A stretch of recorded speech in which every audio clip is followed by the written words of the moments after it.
Hey everybody, it's Safi and Marco Dish Out on Movies, the only movie review show on YouTube to review movies in terms of food.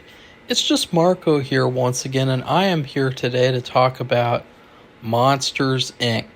I'm going to be commentating over this movie as a part of my Pixar commentary collection, which, if you had asked me last year, Marco, do you think that you're going to be commentating over all the Pixar movies? And I would have said, hell no. I would have been like, F no. Okay, like, no way. So, like, that just goes to show, like, a lot of the stuff that you never thought could happen, happens. And that's kind of like the magic of life. So, because, like, we should have done Pixar movies a long time ago.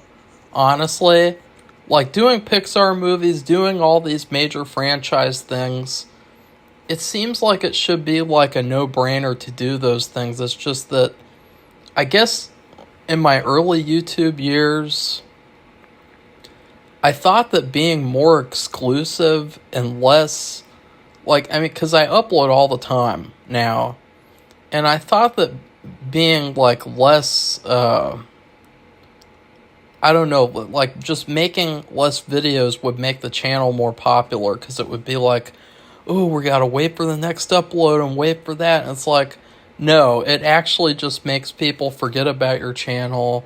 It makes it so that your channel loses all of its momentum, and it stops growing. And then it goes down because then people see that you don't make videos and they unsubscribe because, like, there have been so many channels, too, in the past where, like, these creators, they end up quitting or they end up, like, doing another channel. Like, there was this one guy, it was really funny, I discovered him the other day, and he was going to review all the Amityville movies. So, like, Amityville Karen, Amityville Thanksgiving, Amityville this, Amityville that. And then, all of a sudden, a couple months ago, he just gave up. And he was like, no, actually, I'm not going to. But I'm starting another channel. And I'm going to be doing very thoughtful analysis videos there. And he's only got, like, 3 videos. I mean, I just hate it when people do that. But anyways, that was a tangent. So, yeah. Monsters, Inc. I love this movie. I hadn't watched it since I was a kid.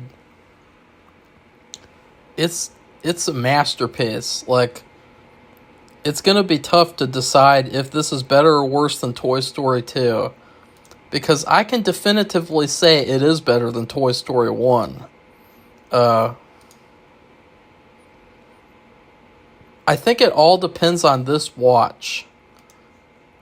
Because Toy Story 2, I've seen a million times. And it's still pretty dang magical and great. I mean, obviously, when you see a movie a million times, it can kind of lose some of its magic, you know, because you know what's going to happen. You've seen everything before. I saw Monsters, Inc. in theaters, too. So, that was fun, I think. Can't really remember. So, yeah. I love this opening already. I mean, this opening, so creative and fun. They don't do this type of thing anymore with, like, opening credits. You know, they all copy Christopher Nolan, and they give the title at the end, and then the ending credits are just these boring, bland credits.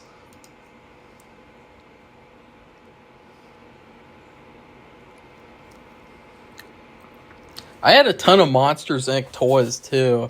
I had, like, a Monsters, Inc., like, Play-Doh or something, and, like, you could make the monsters and make the doors and things. That was fun. That was one of the few, like, fun, like... No, actually, there was a lot... That was... I guess what I'm saying is that was one of the few fun Pixar toys that I ever got as a kid, like, one of the major ones. Because I really did love this movie. And I know that a lot of people, they're going to be like, Marco, it's just because you like horror, and this movie has monsters, and so that's why. And it's like, no, honestly, like, the reason why I like it is because it's good. Like, but that's what I'm saying. Like, is this better than Toy Story 2? I don't know. Toy Story 2 has Woody and Buzz. Like, no matter how good this movie is, Mike Wazowski and Sullivan are no Woody and Buzz. But Sullivan and Boo are a very strong pair. This opening is awesome.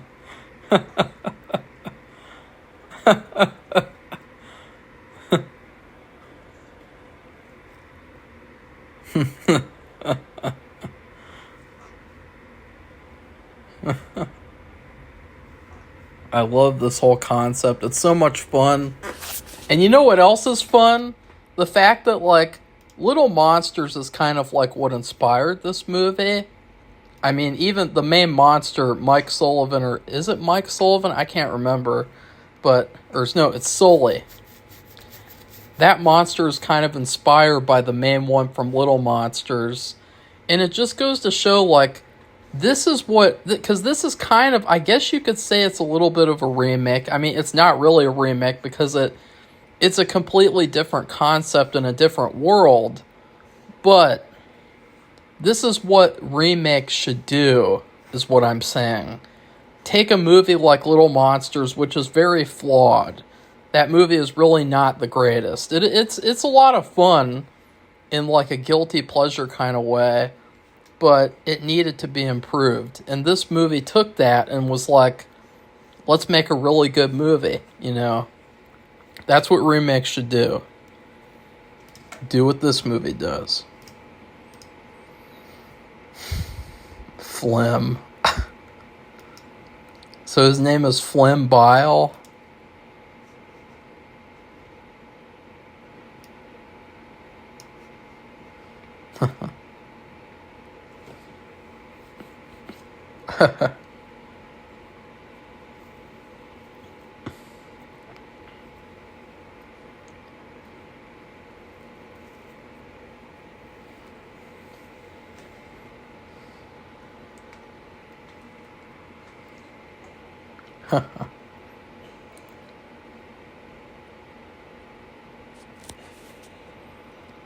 Now, here is something you could say. Mr. Waternoose and Randall, are they better villains than Al and the Prospector? I don't think so. I think Randall is awesome, but still. The Prospector is phenomenal.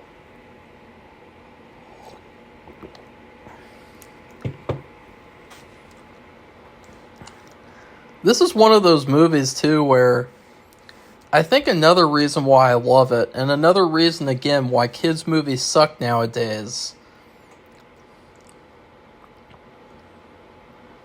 Oh, it's James Sullivan.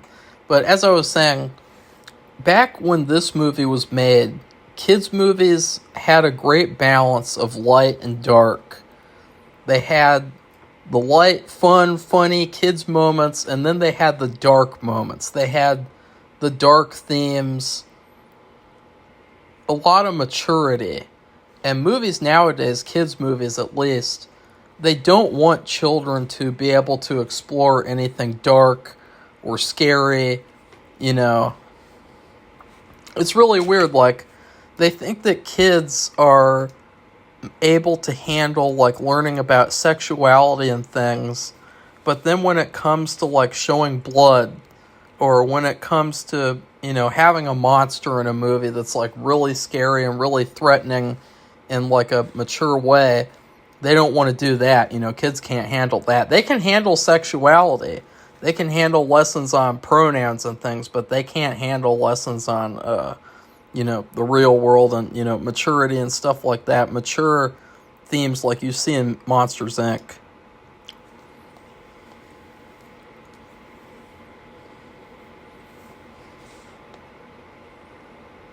I will say too, the world that this movie has, this monsters world, the funny thing is that it's such a great world. I love scary monsters don't have plaque. That's hilarious.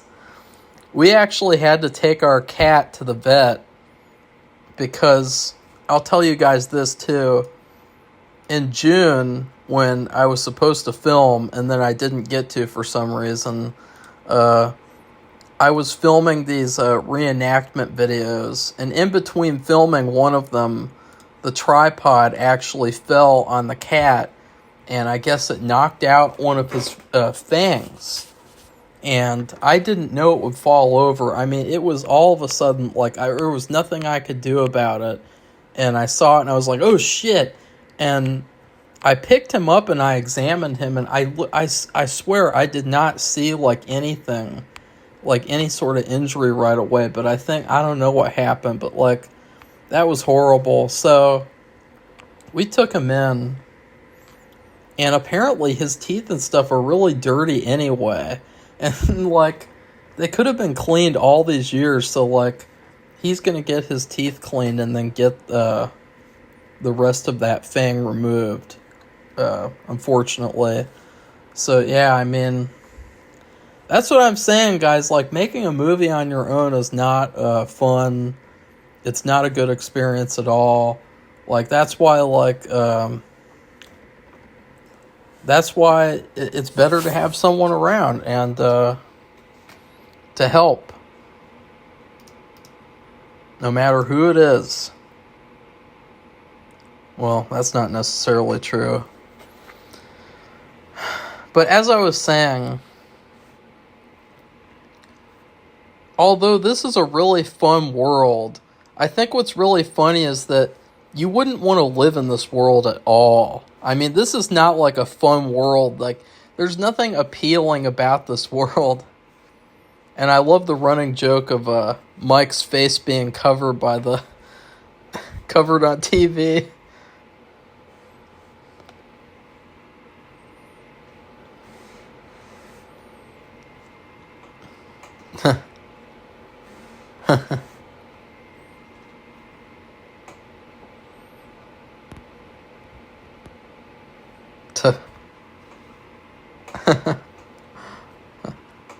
But yeah, like, there's nothing appealing about this world. And I don't know why I'm making that point. I guess because you think about Harry Potter and Hogwarts, that's a really appealing world that you want to live in because you'd have all that magic. The castle is really fun. You could go there and possibly, and so I don't know why I was making that point. I love this movie. I really love it a lot.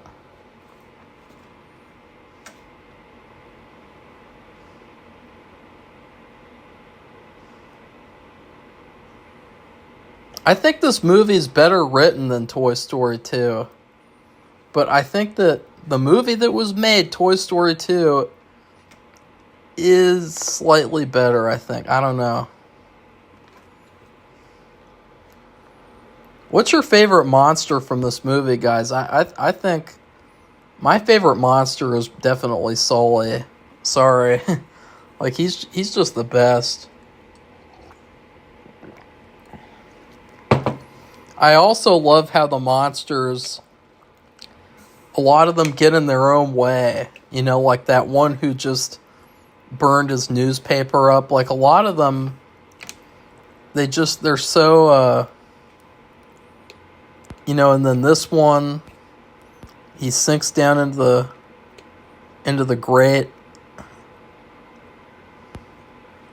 I think this one's interesting too. They just call this big monster Ted.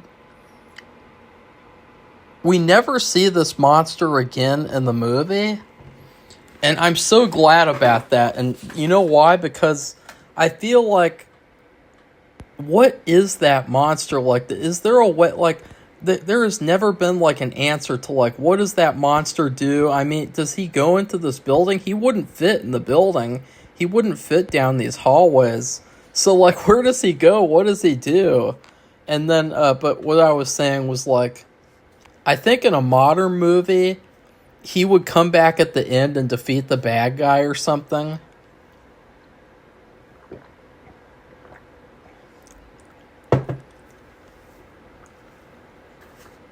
I mean, this is an iconic duo. Sully and Mike.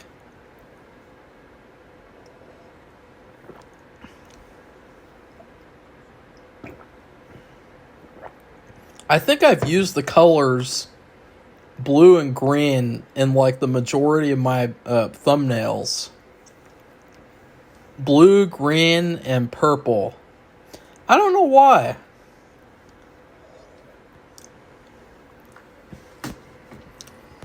It's also pretty hilarious how Jennifer Tilly is, like, a main character in, like, a Pixar movie.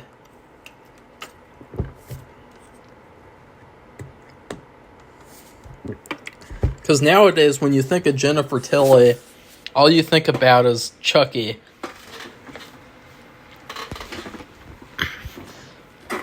I'm not really familiar with her other work either outside of the Chucky series.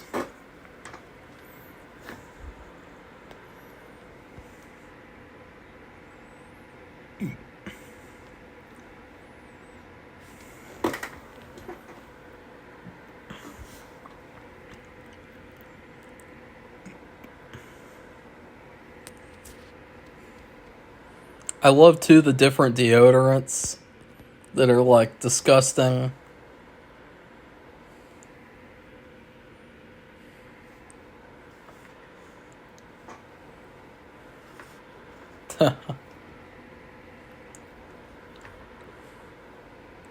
You know, I would say that if you have allergies and all you have is a little cough, sneezing, watery eyes, that you should be very thankful, because the allergy stuff that I've had to deal with has been, like, horrible. It's been, like, way worse. Especially last week, where all I did was, like, try to work out. And I was in really bad shape after that for the rest of the day. It was so terrible. So weird, too. Because I really miss working out.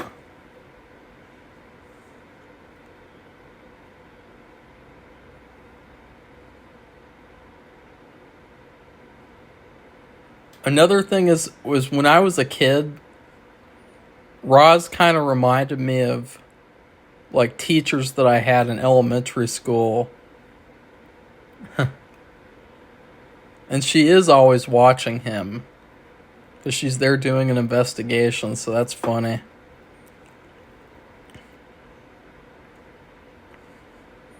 I mean, it's also unbelievable that this movie's from 2001. I mean, seriously, like, this movie feels like it could have come out last year. Or it feels like it could have come out this year. Like, it's so good. It's so ahead of its time. It's such a well-made movie. I love everything about it. I don't think I can name a single flaw so far.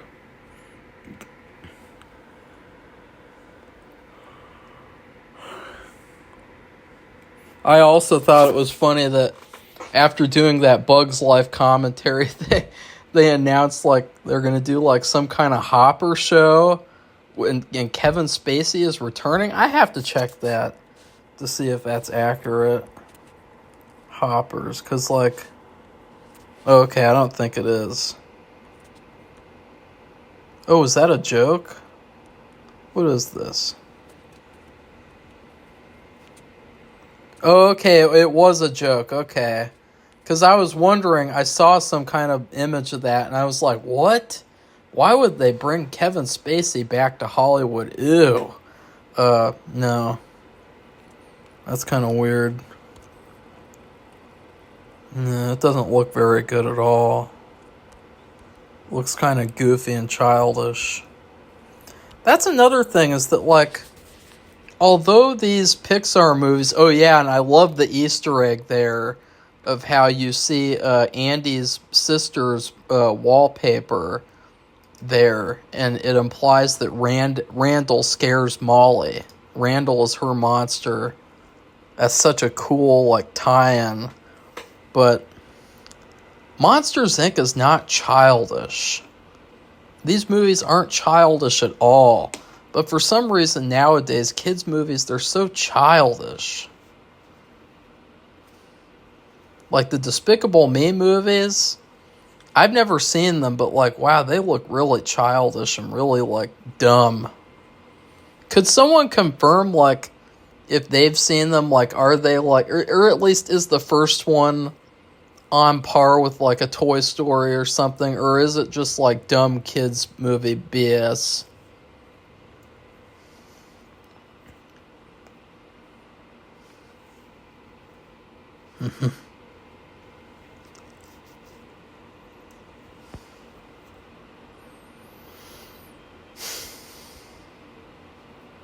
I was never afraid of a monster in the closet, honestly. You guys know what I was scared of? So, we lived in a house before it was stolen from us, and my mom would turn off the lights on the first floor before she went upstairs to go to bed. And so what I would do is, in the middle of the night, I would get up to go to the bathroom or something, and I would go over by the stairwell, and I would look downstairs, and it was just so creepy and scary, this black abyss downstairs, and it was like, anything could be down there, anything could come out. And so, you guys know, like, Nosferatu? I used to picture, like, Nosferatu was down there, and he was going to come up and get me or something. So, that's what I would get scared of. And I would only, like, lose my fear of that as soon as my mom would go downstairs at, like, 4 or 5 in the morning to turn on the lights and, wake up, At that point, I would be like, whew, I'm safe for the rest of the night or something. I can't remember, but yeah. I can't wait to have that house again in the future.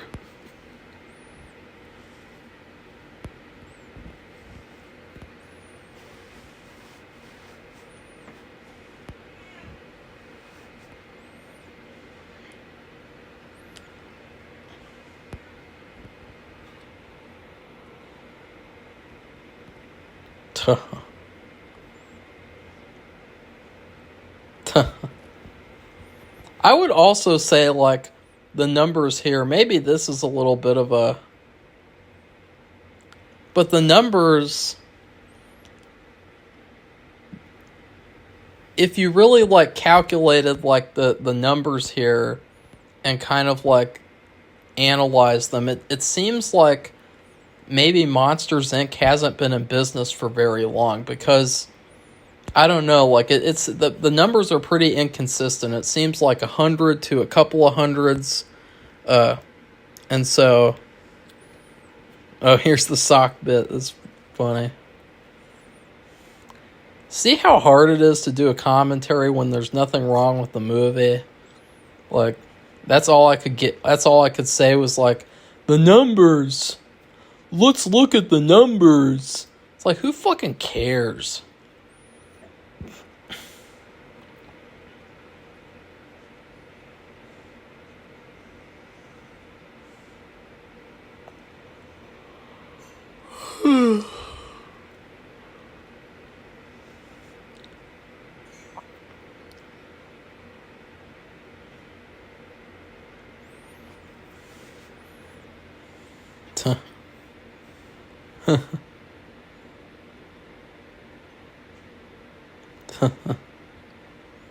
I don't know what to say, man. This is also why it's good to have a second person doing a commentary with you for like a situation like this where the movie's really good, you know. Because at this point, like I don't know what to say. I'm not just gonna say random shit. This is hilarious though.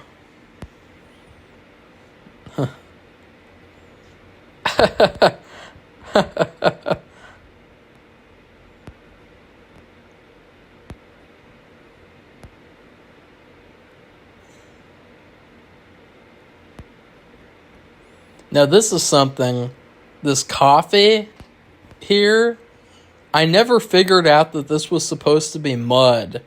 So apparently what Mr. Waterman is drinking here is liquid. It's like mud that comes out of this little machine like it's coffee. And I always wondered as a kid, why is that coffee so thick and sludgy? And so I actually thought maybe he's drinking chocolate syrup or chocolate fudge or something. Because I was like, why is it so thick? Why is it so thick? That's what she said. Yeah, I know. Fuck. That was funny with Safi too when she got so upset I was swearing. And there's this other channel that I really like. They have like hundreds of thousands of subscribers. They're monetized. And I watched an old video of theirs and they said the F word like over and over and over again. So I don't think she understands, guys. I was going to watch the new Alien movie, but then I thought, nah, I don't want to. I've had my new release fill for the week when I watched that horrible Longlegs movie, which was basically like a living hell. Yeah, odorants.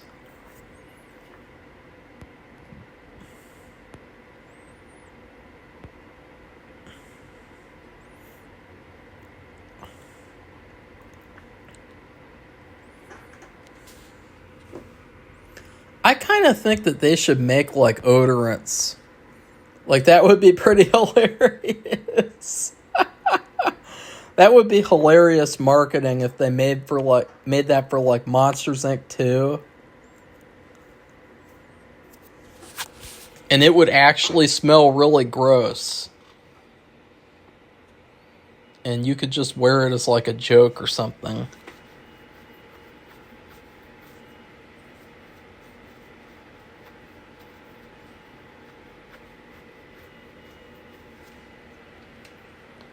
I'll say another reason why I think that Toy Story 2 might be better than this is because the inciting incident for this movie is that Mike needs to go on a date and he forgot to do his paperwork.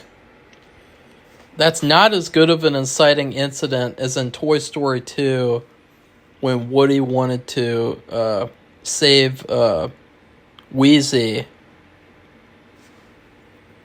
from being sold. So actually, I'm going to permanently, or at least for now, put Monsters Inc. underneath Toy Story 2. It's really, really good. It's actually, is it better than Toy Story 1?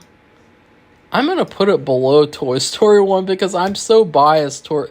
They're actually, I don't know. I'm really indecisive, guys, too. Unfortunately.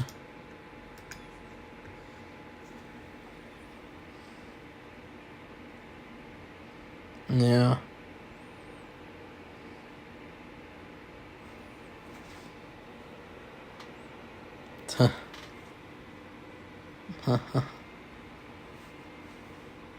I really like the character of Boo. That's what I think is ironic about this movie, is that like it's supposed to be all about monsters, and then the best character, the character who completely steals the show, is a little girl.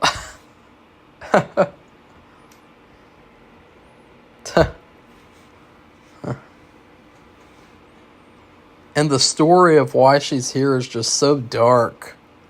So dark for a kid's movie. I like her door too. I like the flower print.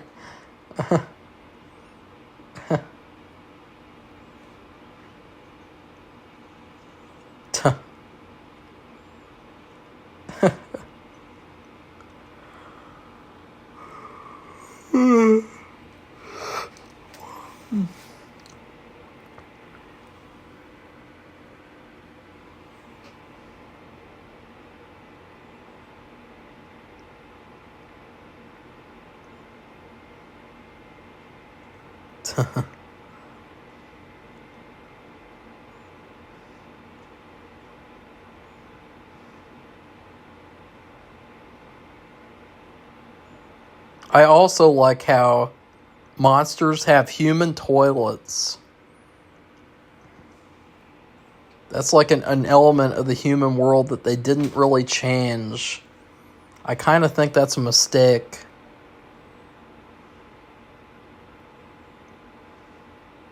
This is a great joke here. He walks off screen and then you hear a scream. Yeah. That's something about John Goodman, too. I really like John Goodman, or at least I like his acting. I'm not going to, Hollywood is really weird. I'm not going to say if I like any actors or dislike them, really, because, I'm just talking about their acting. But, in any movie that John Goodman is in, he is guaranteed to scream. His loudness, his scream, going, just being really loud and screaming like that. That's, something that he's known for.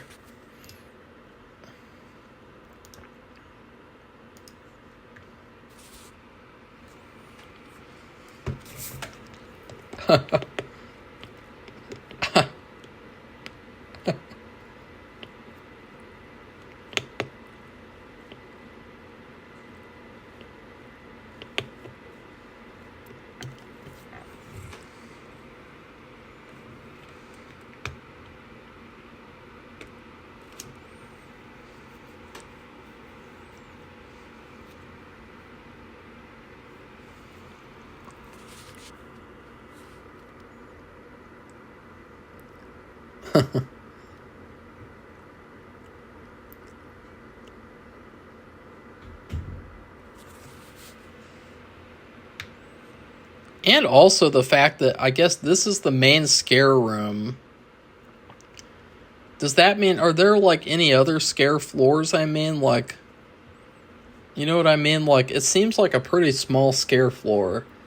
Maybe if they have more scare floors, more scarers or monsters working there, they could get more power? I don't know.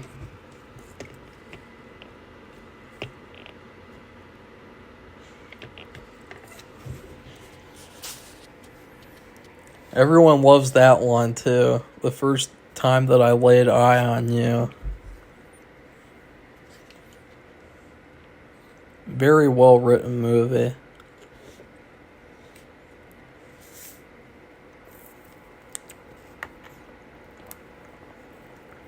I said silly.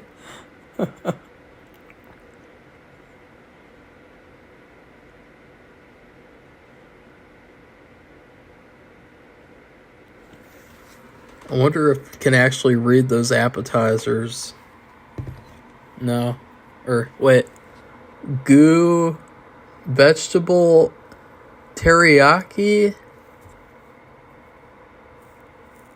Can't see it.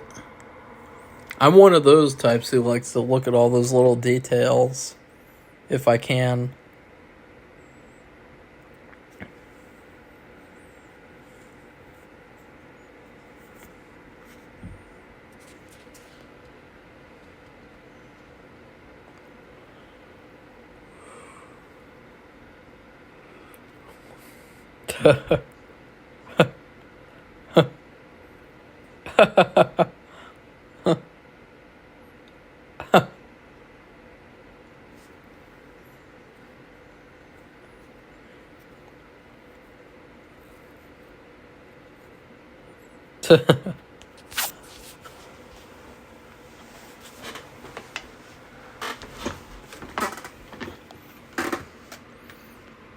This movie's moving right along, too.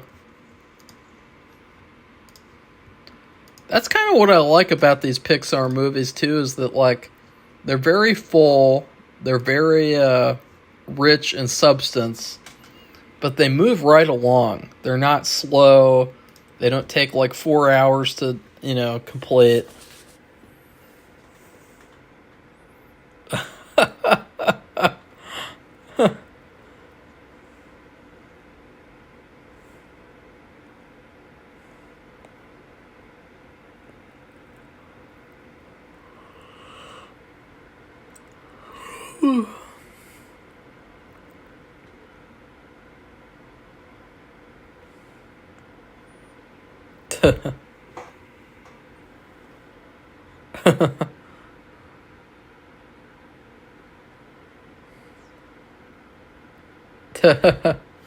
This is probably my favorite part of the movie, when they're interacting with Boo at home.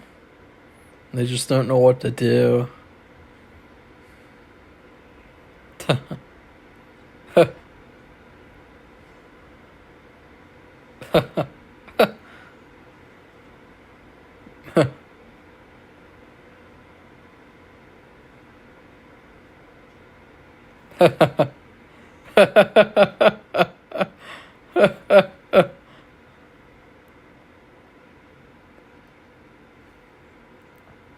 I like that stuffed animal too.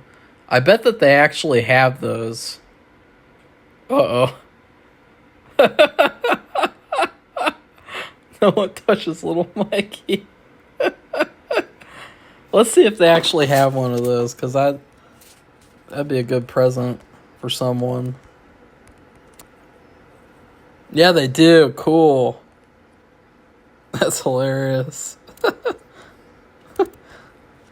Little Mikey.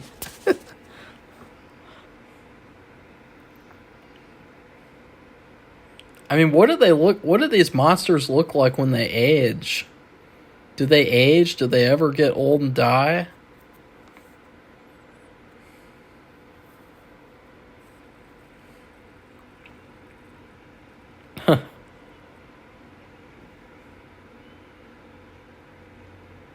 Oh yeah, this is hilarious.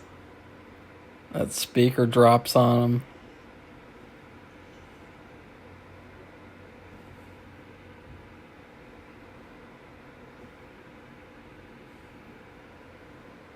I think it's also like a good message of this movie. Like, I guess the message is, instead of scaring children, that it's better to make them happy and make them laugh. It's like the power of positivity over negativity.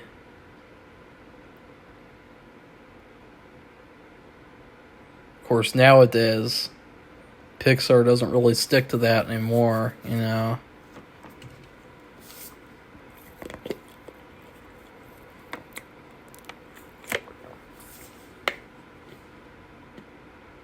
I mean, guys, like, I think another thing is, like, you look at a movie like this.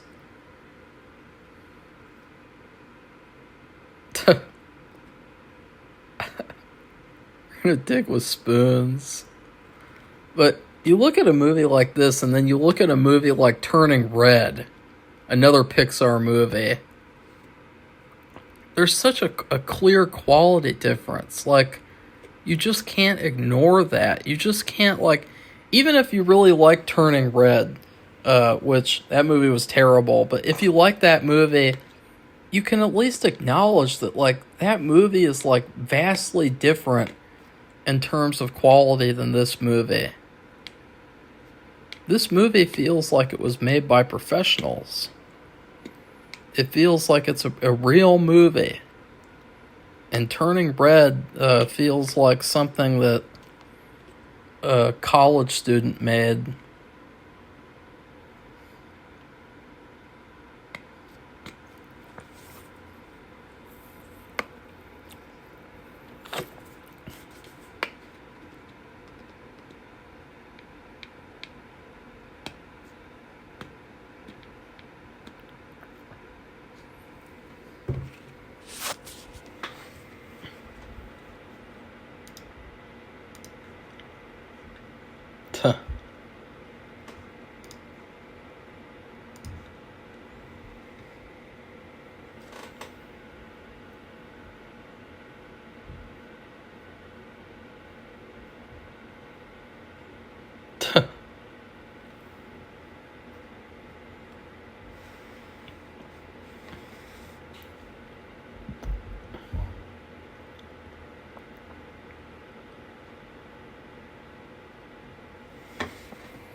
Have you guys heard about the change? I mean, I literally don't know what else to talk about. Have you guys heard about the changes that they're making to the new Disney park, or the not the new Disney park, but they're getting rid of like all these famous rides and things, and just they're getting rid of Tom Sawyer Island or something, and all these things, and it's such a horrible thing that they're doing. Like basically erasing history, destroying history at this park, and just it makes me not ever want to go. Like, you know, when I have a family, I'm not going to take them to these places where they've destroyed this good American history and taken out all these iconic things so that they can put Cars Land on top of it or something.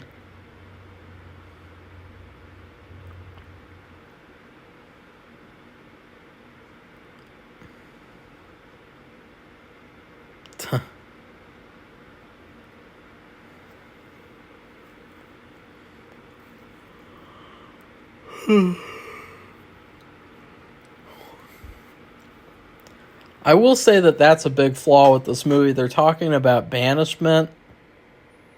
Like banishment is really, really hard to get out of. And it takes them like 2 seconds to get out of banishment at the end of the movie, you know? Like, it's like really easy for them to get out and like to come back to society.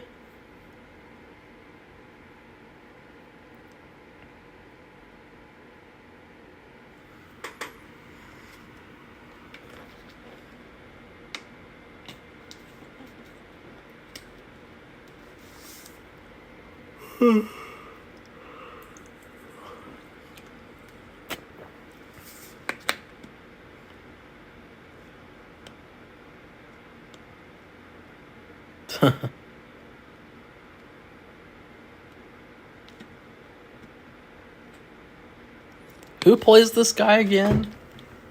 Who plays Mr. Waternoose? I'm gonna look that up.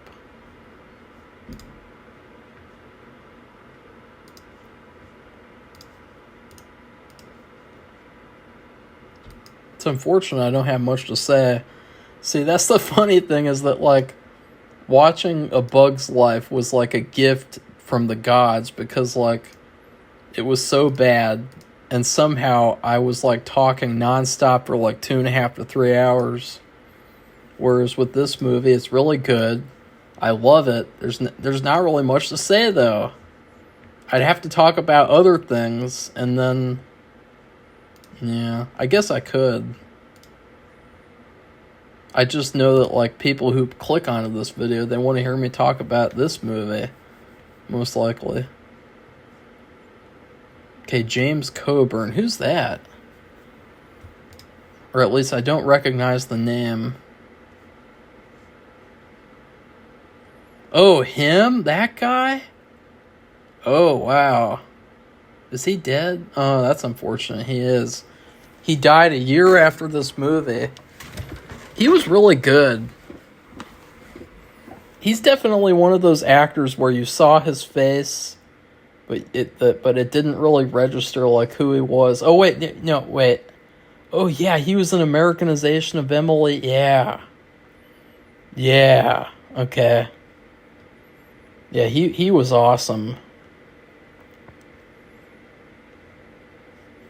He was really awesome.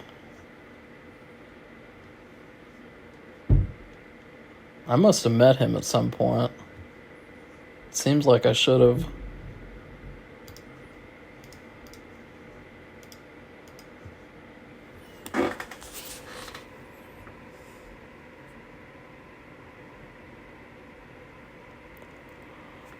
Also, who was the secretary before Roz? Because she's been doing this investigation of Waternoose for a while now, but like, who was the secretary before her? Because it kind of seems like she's been the secretary ever since Mike has been there.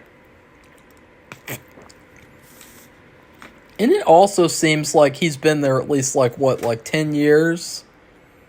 So,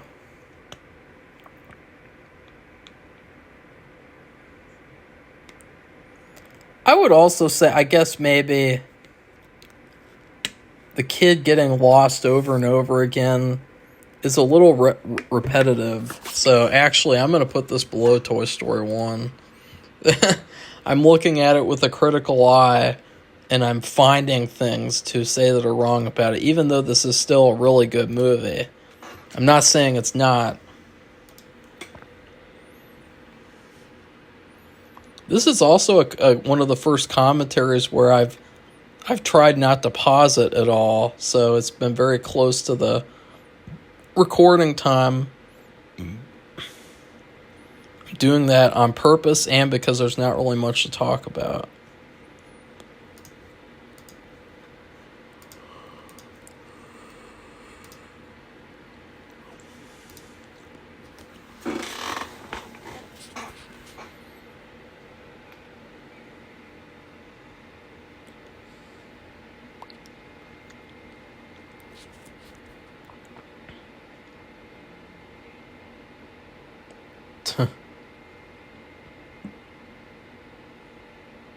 A lot of hiding, a lot of trying to get to the kid, wherever the kid is.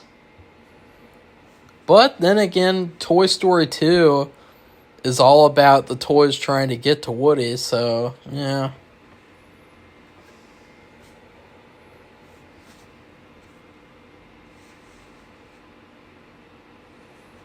I'm not really a big Billy Crystal guy either. Like, I don't think I've hardly seen him in anything. Like, he's just not, like, appealing to me.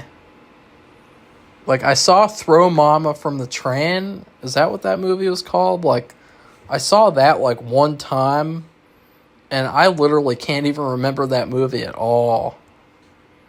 Like, it was good, apparently, because other people said it's good, but I really can't remember.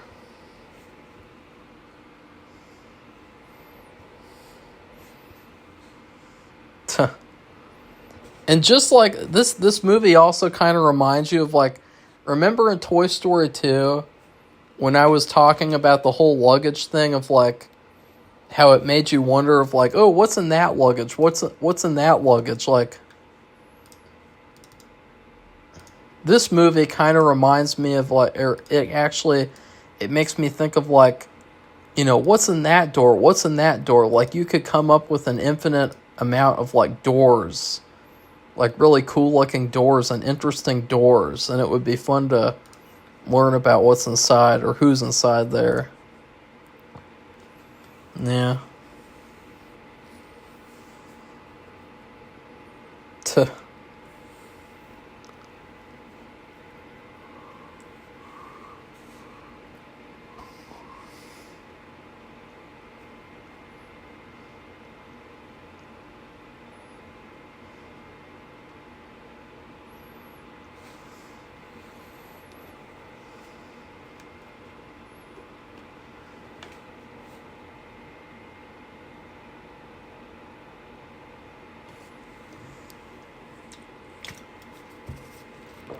Tuh.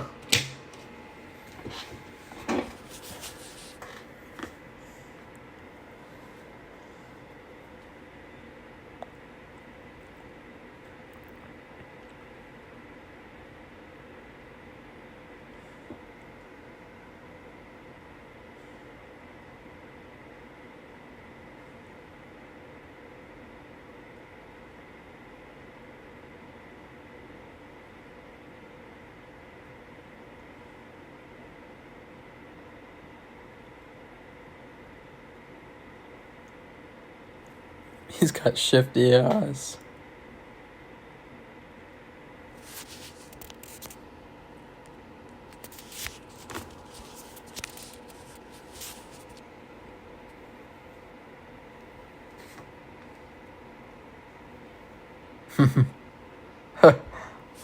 One of the best bits of this movie is just Mike's girlfriend yelling at him and coming after him.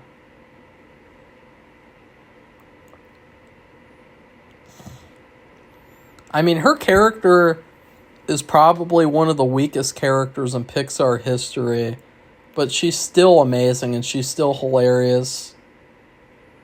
That's like another testament to these older Pixar movies, is that like, even if there's like a character who has like one line, they're still more memorable than like a character from nowadays.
I wonder what the monsters look like inside these is it CDA?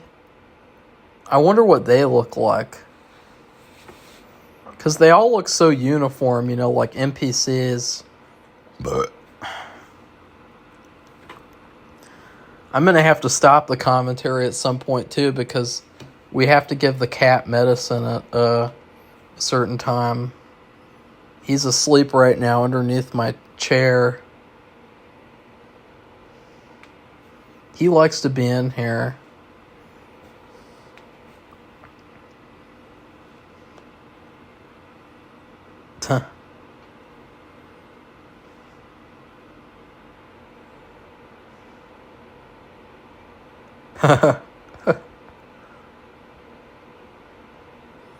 Oh, yes. Or he thinks that Boo is being, like, crushed to pieces.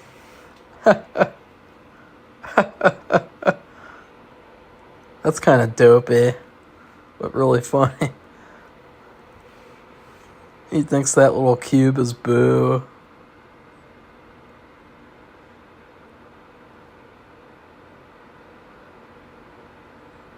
What if they actually made you think that it was her for a second? Like, wouldn't that have been a really evil thing to do? Like, yeah, we totally have the balls to kill off a little girl. No, just kidding.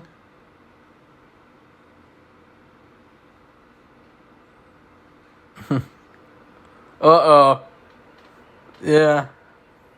We all knew someone like this at some point, like, right? Like a rat like that, like someone who just give you up in 2 seconds, like someone who pretends to be your friend, but then they're just like, F you.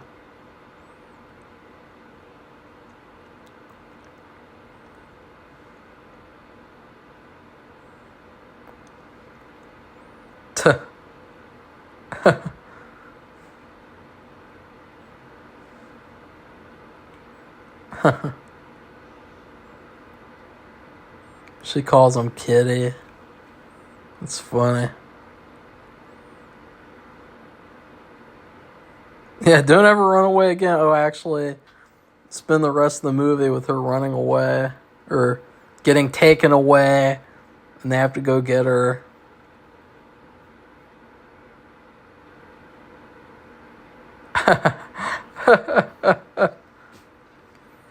Seeing Mike Wazowski get hurt over and over again is also hilarious. Like, I'm normally not the type of person who, like, finds that type of humor funny, like I guess slapstick humor of, like, someone getting hurt. But, like, seeing Mike Wazowski, like an animated monster, get hurt over and over again is really hilarious. Like, it would be really funny to me. I hate Jackass. I really do not find, like, Jackass funny. Any of those movies.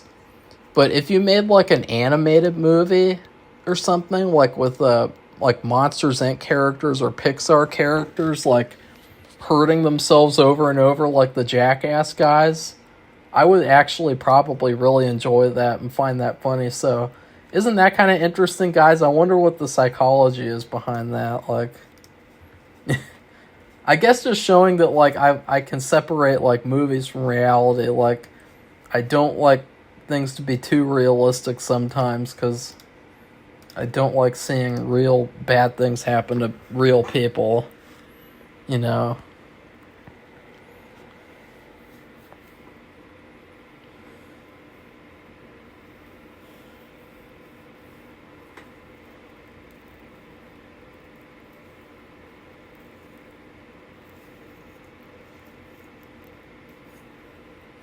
But I will stand by, too. They are so crazy for never making a sequel to this movie. Right?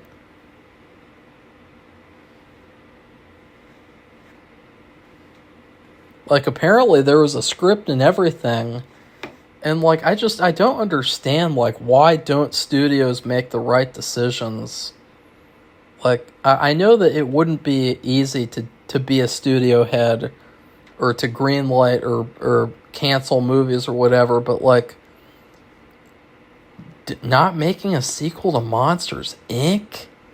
That is just really, really weird. It almost feels like just something that's just so unbelievable. You're like, oh, something had to have happened. Billy Crystal died. Someone died. Like, you know, it's just unbelievable we haven't gotten a Monsters, Inc. 2. Like, we got a Monsters University. That doesn't count. That's a prequel. We haven't gotten a sequel to this movie in all these years. So bizarre.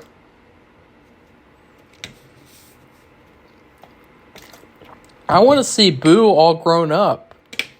I want to see Boo all grown up with Sullivan, Mikey. You know, like, I want to see these guys again. Apparently, there's a show called, like, Monsters at Work. And I haven't seen that yet, so, I might watch that, too, as a part of this commentary series. But I'll just review that. I won't commentate over it. I was kind of toying with the idea. I don't know what you guys would think about this, because I have a limited amount of fans at this point. Excuse me, sorry. But I was thinking about maybe making a Patreon and then, like, doing commentaries of things that would be, like, extra. Like, if I did commentaries of TV show episodes and stuff, and I uploaded it to Patreon. I don't know if I'll ever really be consistently on video, though, because, or at least until my anxiety issues are all over and everything, because, like, it is comforting to not be on camera all the time. You know, like, I'm on camera when I make movies. All the time. And I don't know, I kind of like the comfort of not being on camera. I guess I've already said that, but, like, yeah. Now the cat wants out, so I have to let him out, even though I'm going to have to give him medicine in, like, 12 minutes, so.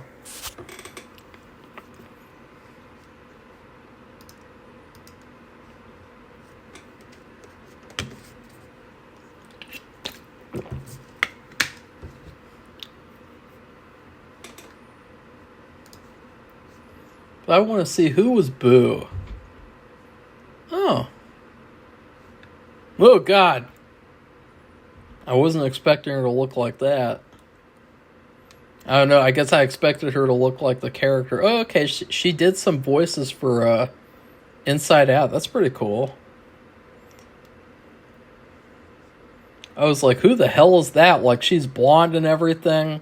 She doesn't look anything like Boo. It's funny.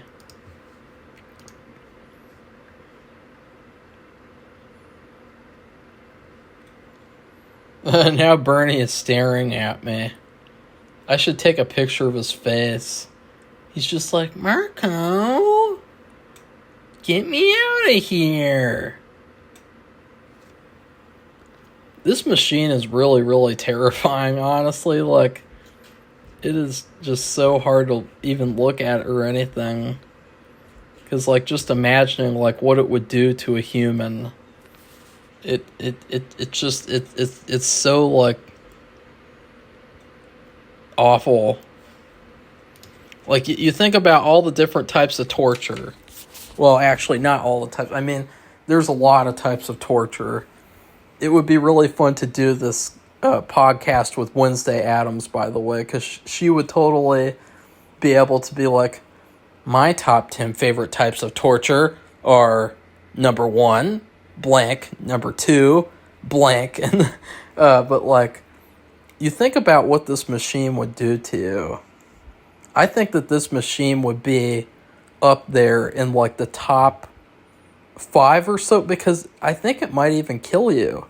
If it just keeps on going and going and going and scaring you, I think it could actually potentially kill you. And so, like, yeah, like, this has got to be, like, up there with the top 10 forms of torture ever invented. Like, being scared to death. Like, because seeing what it does to that one monster is really, really creepy. Okay, Bernie, what do you think about Monsters, Inc.?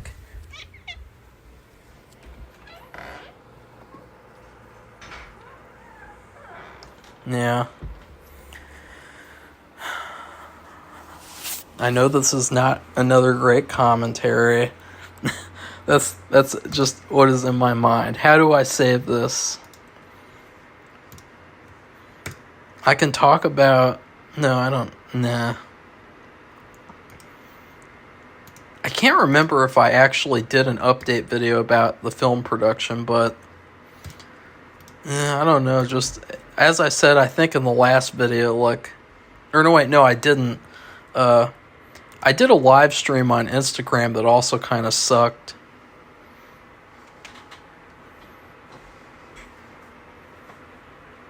And I was saying that, like, the experience of making a movie,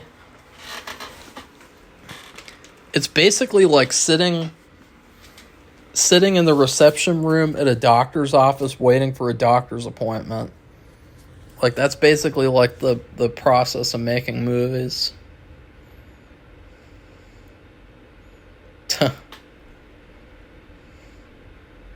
I mean, see that, guys? Like, it's turning the monster, like, what? Like, that is really... Ugh.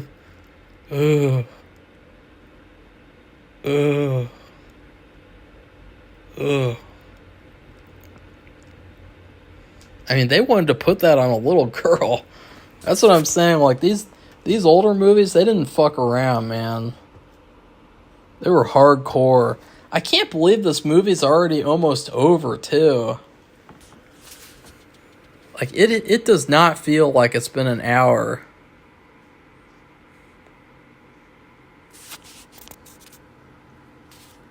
A snake ninja approach.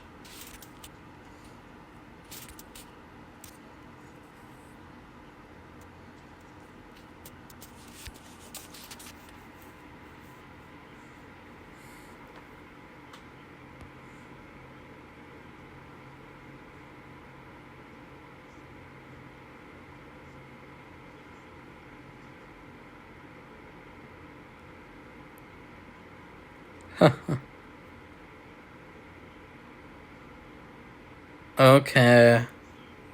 Now.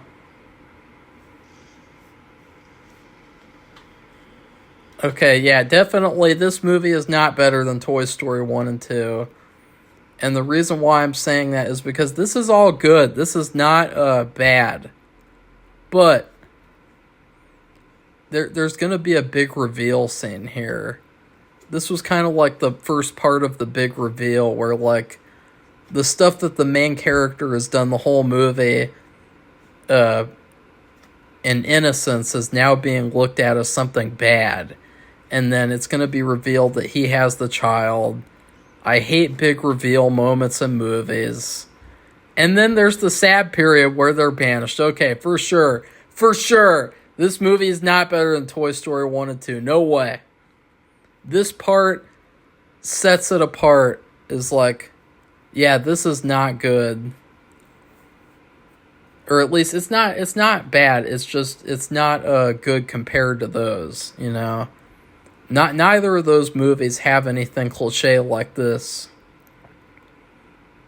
Like a sad moment, a sad period. Wah wah wah this, wah wah wah that.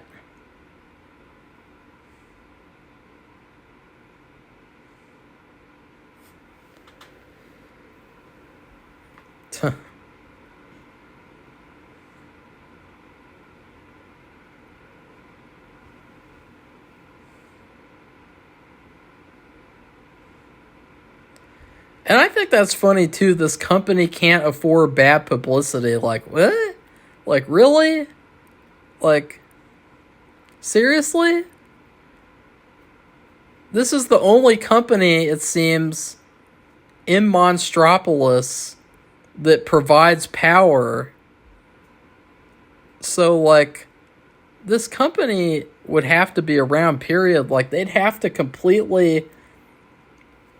build some kind of new company in order to harvest screams from children. And I think that would take quite a while without having to start all over and dismantle this company. So, like, that whole thing with, like, this company doesn't need any more bad publicity. Like, this city needs this company. Like, regardless of if there's something bad going on or not, like, okay, get rid of the bad people, stop whatever is bad that's going on, and move on from there. Like, this city needs the screams and needs the children's energy. So, yeah, this whole sad period too. They're banished. Isn't that scary? Isn't that sad? Oh no. Oh, wait a second. It's like 5 minutes later and they're back, you know? 5 minutes fucking later. Like, when I watched this movie back in the spring for the first time in a long time, I was like, how did they get out of this again? Oh, yeah, it's like really easy to get out of it, and it's like a big joke. Some of this animation is kind of bad, too, I gotta say. Like, well, it's not bad, but, like, as people say constantly, of like, Toy Story 1 is bad because the animation does not look perfect. And it's like, there have been quite a few moments in Monsters, Inc. where I've looked at the animation and I've been like, that doesn't look so good. You know, like, the first scene when Mr. Waternoose was looking at the camera and, like, he hit his eyes. And right here, too, the scene where James is, like, looking out this window in close-up with Mike in the background, like. So anyways, I'm going to go ahead and pause this commentary so I can go give the cat his medicine. Pause right as you see the Mr. Abominable, the Abominable Snowman. I wonder what his backstory is, guys. Like, is there any, like, Pixar lore of, like, what was up with the Abominable Snowman, of, like, why he got banished? Alright, so I am back now for the rest of Monsters, Inc., which is, like, 30 minutes? Again, this commentary is flown by.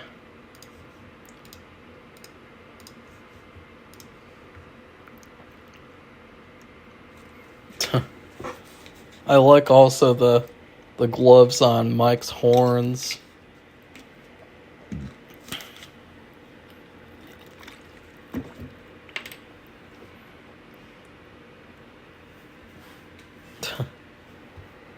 I mean, see, look, now he's moping and everything, and, like, I don't like sad periods in movies or shows. Like, I guess sad periods do happen in real life, but things just don't wrap up easily like you want them to, like in a movie. You know? It's like a process. Like, for instance, I had a horrible seventh grade, and it's funny because last year I was kind of like jotting down like, or I was writing like thorough like chapters on different grades and things so that I could try and put together like a book about my life so far that is not like the one that I wrote where it was just very like comedic and focused on like crude humor. And I realized that like even though I supposedly had this horrible seventh grade, or I did have a horrible seventh grade, like there were so many great things that happened that like little great things that like you can take those things out and really appreciate like those little things. And yeah.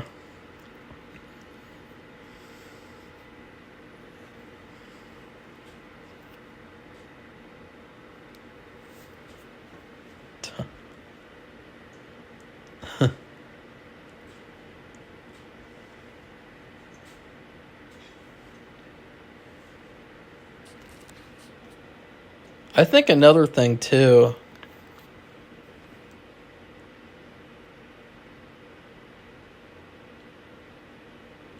another thing is the fact that like these characters, their motivation in the movie is beating a scare record. And so that's another thing with the movie is that like the characters in this movie are so concerned with like a stupid like fictional scare record. And so it's really nice that like Boo comes into their lives and makes it so that that's what they care about, because if we were just watching a movie all about like them scaring children and wanting to beat each other's scare records, like that would get really old really fast. And as you guys can tell, I'm struggling to figure out what to say.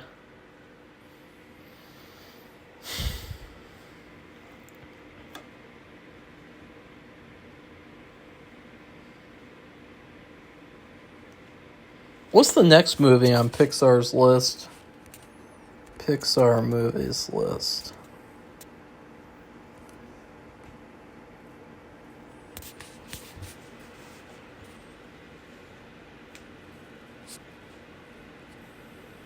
Oh, Finding Nemo. Yeah.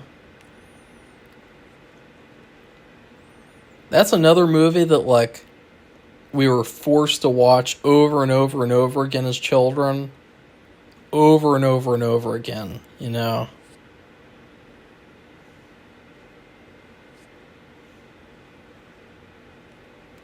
And then The Incredibles. I'm excited to watch The Incredibles.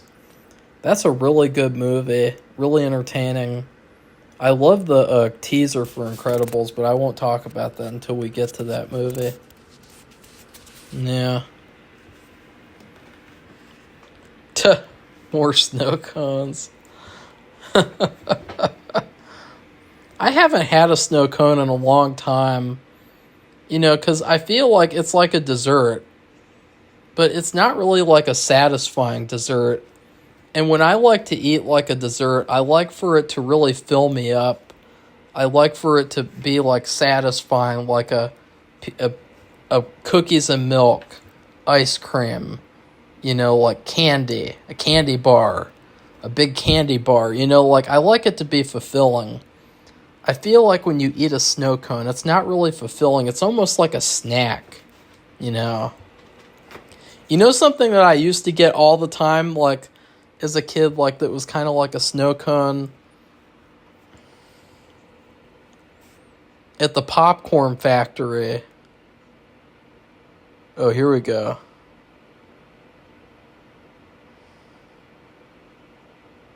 Huh. Here we go. Yeah. I like when he gets his revenge now. Yeah. Good job. I hate people like that guy. But what was I talking? Oh yeah, at the popcorn festival, which we have around here. It's like the weirdest and kind of stupidest, most pointless thing about the place that we live. It's like it's totally just kind of like a waste of space, waste of time, but they make a big deal about it for some reason. And but they have like snow cone flavors, or like, I don't know, or just slushies, or I guess it's snow cones. I can't remember like what the shaved ice is in, but like I would love to get a tiger's blood. That's what I would get, because I heard about like Charlie Sheen that one time when I was like a teenager, of like that tiger's blood quote. And so I was like, oh, I want some tiger's blood. And it's actually delicious, like the tiger's blood flavor. But yeah, that's another thing too, is that like there's like thousands of snow cone flavors. And when I look at all those, I just want to try all of them. And the fact that I can't try all of them really bothers me, because it would be like really expensive, and like I just get the itch to like try them all and rank them, and it would take a while to do that.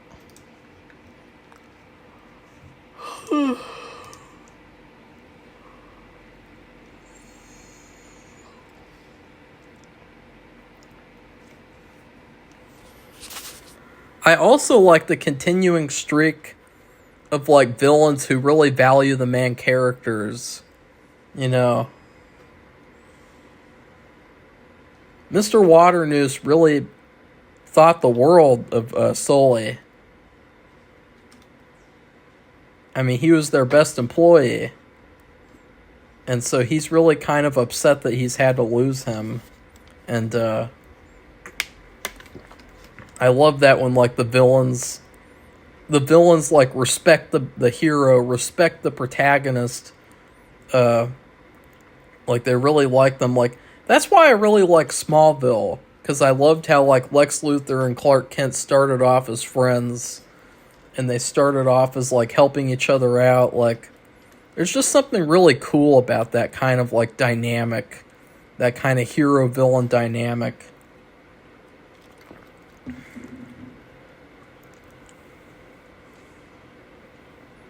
Yeah, like you gotta feel bad for Mike Wazowski. He's like an abuse victim coming back to Sully. Like he's just like, oh, I'm so sorry. I just need some time to think. Like that's so sad.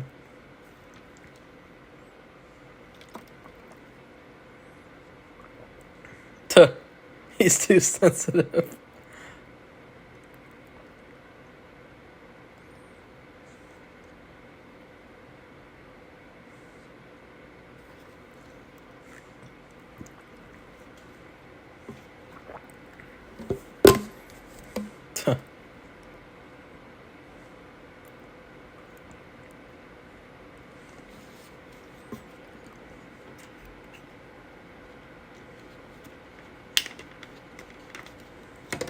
And here's his girlfriend. Yeah.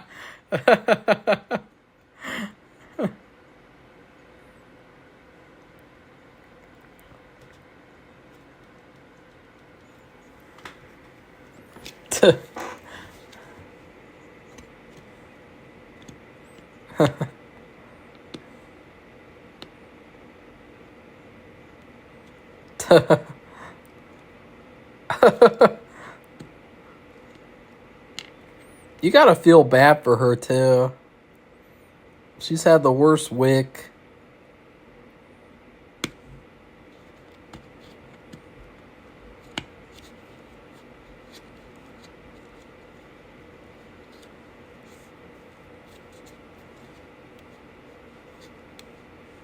They make a good couple too. That's another thing you could say about this movie. You know, the height difference?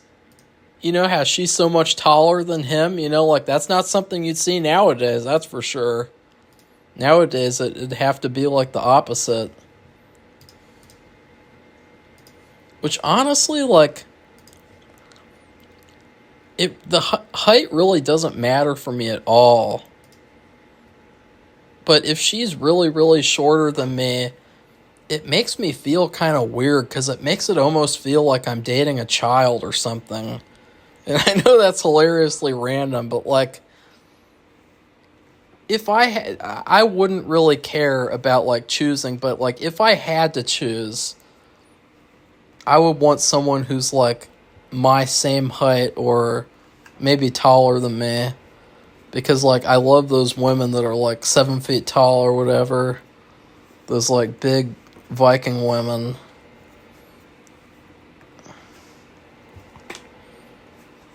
Because I could, I could, I could have, I could have really tall children with them, and yeah. I don't know. It's really late, and yeah. But again, I really don't care about height. I do care about how like there is like one of the biggest like points of discrimination, and it's kind of become like accepted in society is like if a woman is taller than a man, then it's wrong. And like that's kind of become like an accepted form of discrimination. And like that, it's a problem. And so it's kind of interesting that like in this movie from 2001, like this couple, like the main couple of the movie, you have this tall female character and a short guy. But I love this whole sequence with the doors. This is so awesome. It kind of reminds me of Inception a little bit. Like, this is so creative. And as I said before, it's like, what's in that door? What's in that door up there? What's in that door? Like, I'd love to go in all the doors. See all these rooms.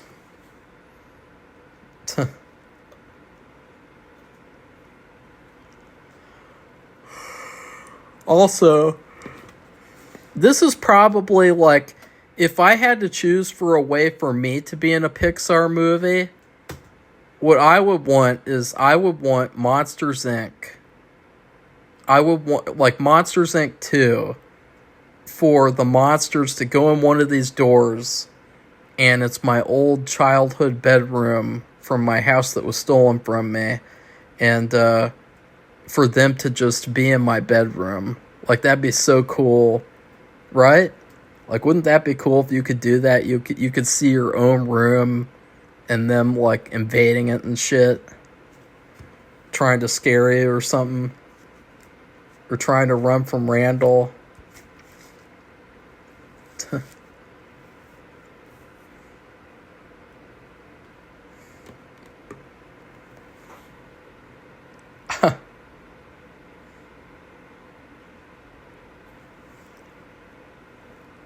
Europe is kind of a mess right now. I wouldn't want to go to Europe. I kind of like to go to Italy.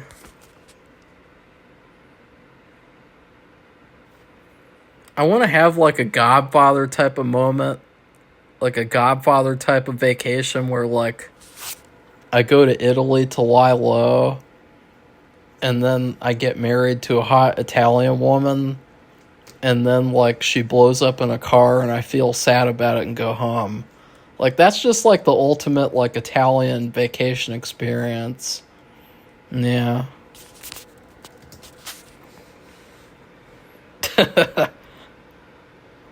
That's why men like The Godfather. That's the answer. It's because it helps you, like, picture the Italy vacation experience. Would you guys be real mad if I did that? Like, if all of a sudden I just go to Italy? I don't know how I'd survive.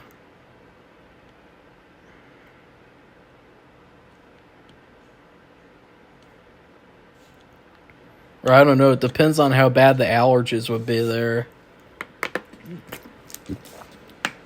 Because I have some kind of bad allergy. I don't know what it is to, but I wish I could get it figured out and fixed so that I could move on. That's been like the number one thing for this year is like allergies. Like last year was anxiety and this year is allergies.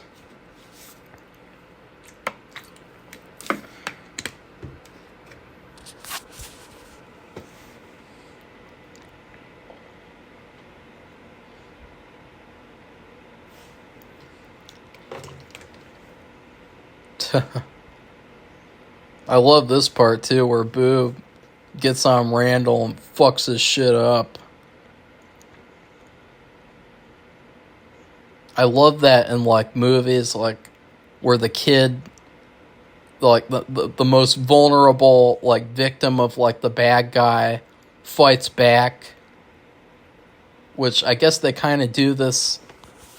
They do this in The Incredibles. They do this on like a larger scale of like Jack versus the bad guy. I can't remember his name. What's his name? I can't remember. I'm drawing a blank.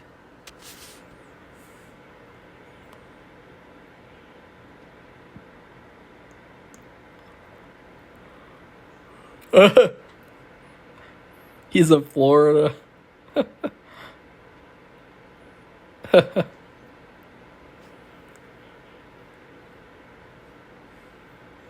again, guys, it's like, oh, so what? He's in Florida.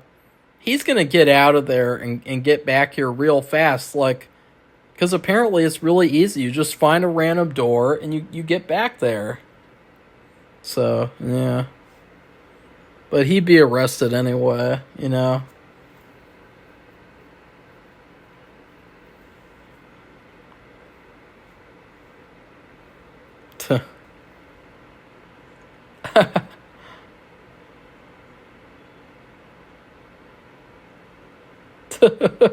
His knees are shaking.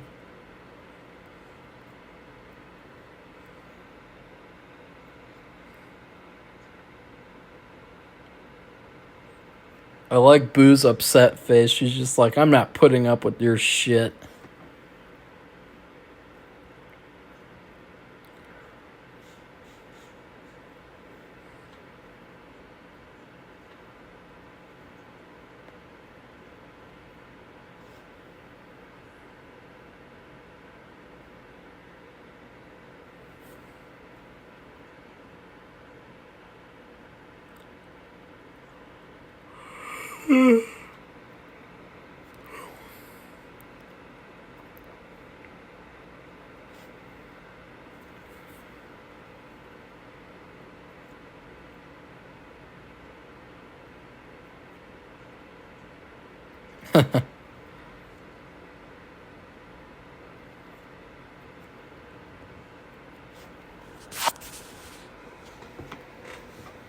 I wonder what other jobs are in this world besides the CDA and Monsters Inc. I wonder what other types of things you could do to better the monster world.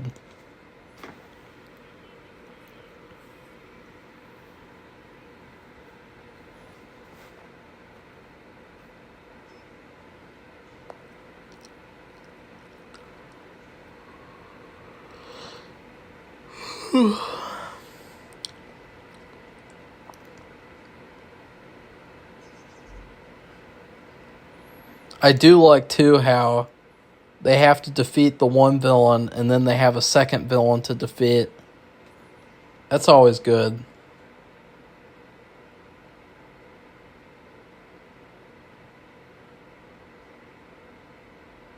It makes things kind of feel more epic sometimes.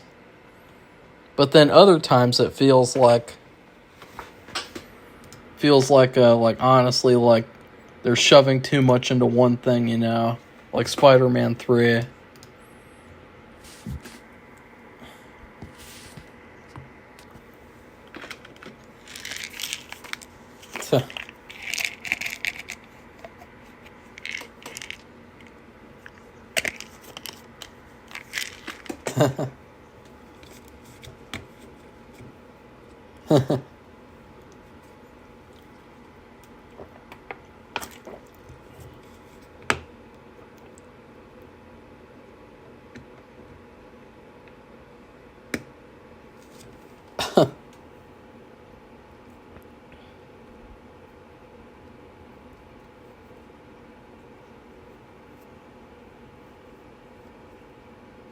Yeah.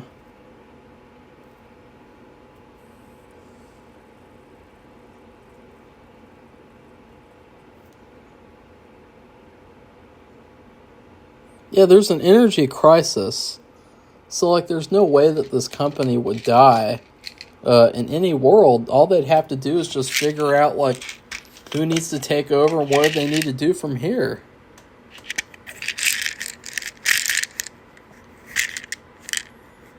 I will say, too, I don't know if I like Roz being the leader of the CDA.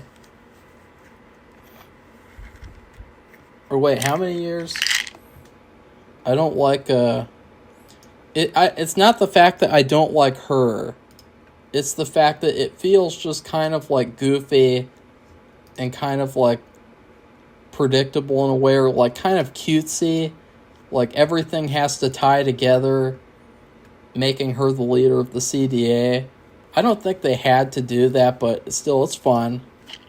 Like, yeah, I want to hear how many years they've been investigating.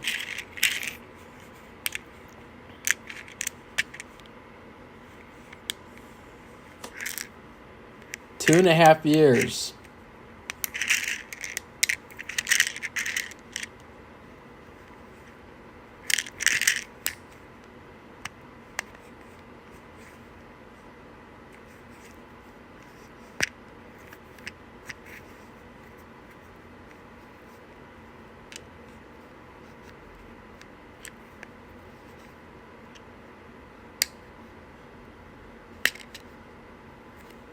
I hate this pill bottle, this allergy pill bottle.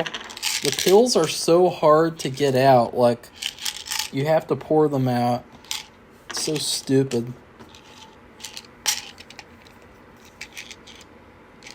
These allergy pills, who knows how much good they even do for me.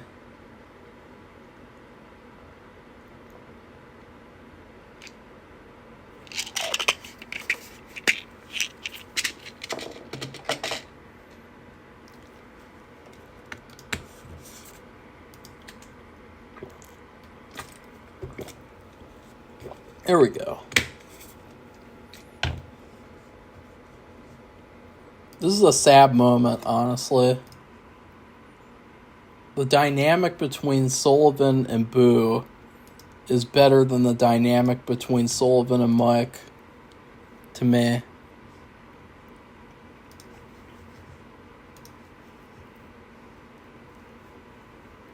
Oh, look, there's a little Nemo. That's kind of cool. You guys think they were already working on Finding Nemo when they made this movie? I think they must have been. That must have been kind of like a little teaser.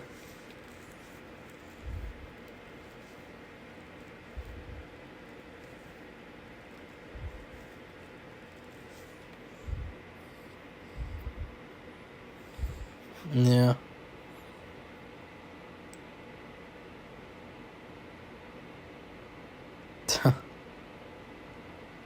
See, I mean, the emotions here, there's a lot of emotion here. Like, even now, like, after all these times watching it. But what I wanted to say, I guess I'll wait until, like, the ending where they show what they're currently doing with Monsters, Inc. But, like, the solution that they have, I feel like some kids would still get scared. You know? Their solution is basically, instead of scaring kids, to make them laugh.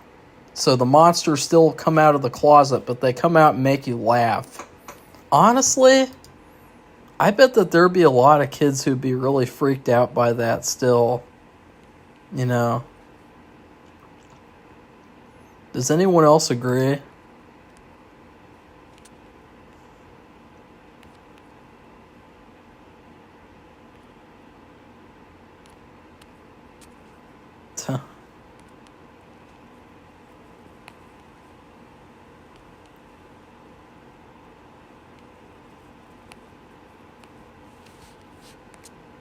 So there's like 20 episodes of The Monsters at Work.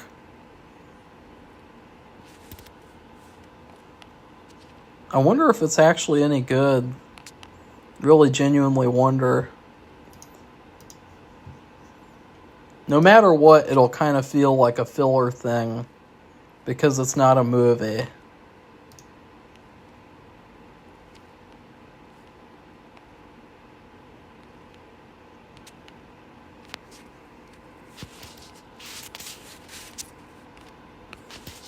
And why I'm saying that is because you guys know that a lot of kids are scared of clowns. So just imagine, like, you'd have the same thing still with monsters making kids laugh. I also like the tagline, "We scare because we care." That's hilarious. That's so ironic. I never mentioned that throughout this whole commentary. Again, I can't believe the movie's already almost over, you know?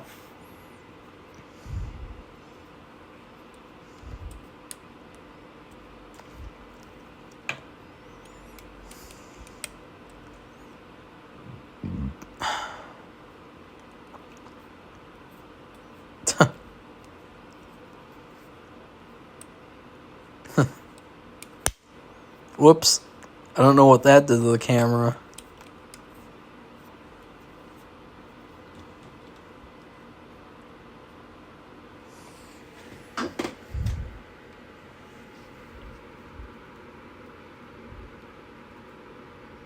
Oh, they're using the same noise from Toy Story 2. The burping noise. That's funny.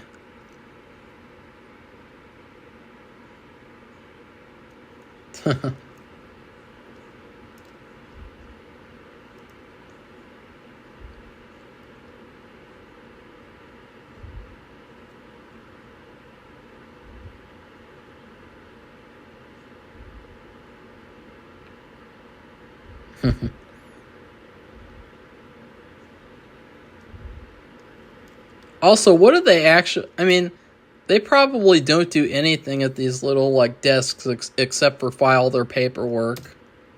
I was going to say, like, why do they have those elaborate desks? Like, they do a lot of desk work there.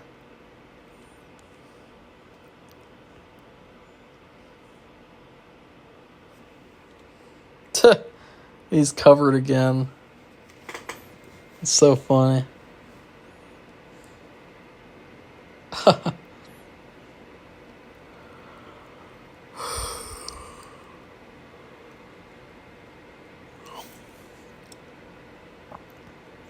I don't give a fuck about being on the cover of a magazine. I gotta say.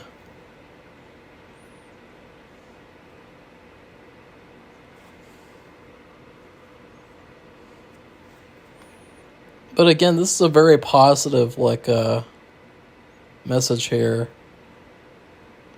And I like how he really wants to see Boo again. And it's like, this is also another one of those movie cliches where, like, at the end of the movie, they establish, like, a promise or something that, like, okay, I'm not going to be able to do this because something bad will happen. But then they immediately undo it. Which, of course, the most blatant example of that is that horrible Amazing Spider-Man movie where, for some reason, Spider-Man agrees with Gwen's father not to date her.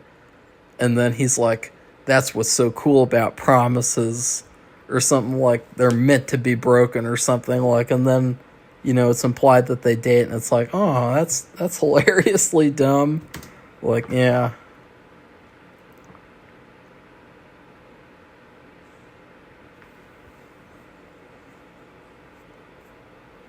This ending here, this is probably the best Pixar ending of all time. Because it leaves you on such a high note. It leaves you on such an emotional note, too. To where it's like, honestly, like, I guess Toy Story 3 is another. But then with that one, again, like, I still stand by how stupid that is that Andy gives away all of his toys. I would never have given away Woody. Especially to someone like Bonnie. But yeah, that ending right there, that's such a... Oh, that ending is so good. That ending almost makes the movie. I mean, it totally like is such a surprise, and it's such a nice ending, and like, yeah, I love that ending. So anyways, in terms of food, it's really hard because it's hard to think of something so playful for this movie. This movie is a really playful, fun kids movie. It's really hard to think of something that would be like on par with that.